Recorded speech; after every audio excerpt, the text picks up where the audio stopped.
morning. Let's make my little water. Half organic coconut water, and an almond packet. Hey, it's Monday. I'm not getting ready for the day because it's going to be a very rough day around here, I think. All the tornadoes and bad weather just went through like Nashville. It's headed towards us, and we're like literally under severe storm threat from like 8 a.m. to 8 p.m. essentially. We're just laying low, and at any point where it looks iffy, we're gonna go across the street to my sister-in-law's house and hunker down in their basement, bring the pack and play and stuff if we end up being there for nap time for Buddy. Really nasty. Kids' schools are closed, and we're just sort of waiting right now for the storm to come our way, but we are in the red in Richmond. Go get Buddy up in a minute because he is awake. I just heard him. It's like 7:20. So like it doesn't bother me when my kids wake up earlier than normal, especially with the time change. You would think like with the time change, why aren't they sleeping in? Like, I don't know. I don't care. It doesn't bother me.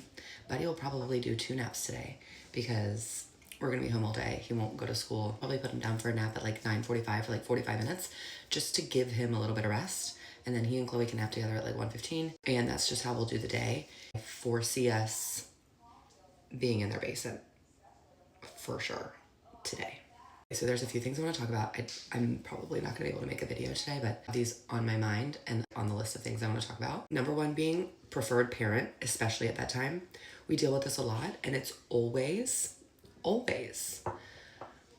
the child that is 2 years old and 3 years old. For us, it's a phase and they get out of it. So it looks like this for us. Like I'm putting the baby to bed every single night while they're exclusively breastfeeding. So like, what is that?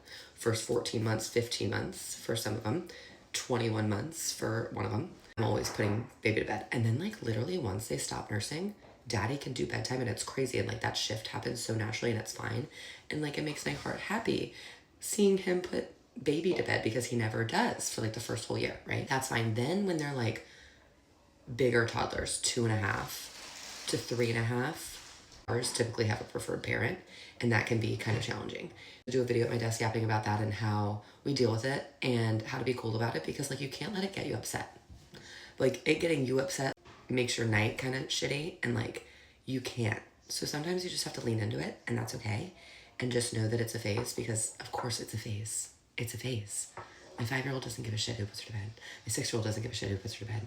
Like for us at least, once they're bigger kids, they're fine with whatever, and they're fine with whoever we tell them is putting them to bed. The other thing that I want to talk about is date night, because you know, I'm always talking about schedules and like day and night and getting your baby on a schedule and having a bedtime routine and laying really good sleep foundations ahead of sleep training. And that might make you feel like you can't go out to dinner or on a date or whatever. And I talk about what that looked like for us, because we definitely didn't feel stuck inside the house. Like that is not the case. So I want to talk about what it looks like, because like when baby's really little, their bedtime is so late, you know what I mean? Like they get laid down for bed between 9:30 and 10, basically. So we would feel like we could go out to dinner with the baby. We would take the baby with us. I was never leaving the baby because they were exclusively breastfed. So they would just come on a date with us, and I actually love that. So I'm gonna do videos about that. Anyway, I'm gonna go get these kids fed, get Buddy up and Chloe up, and start our day, and just say a prayer that we make it safe through the weather. Okay.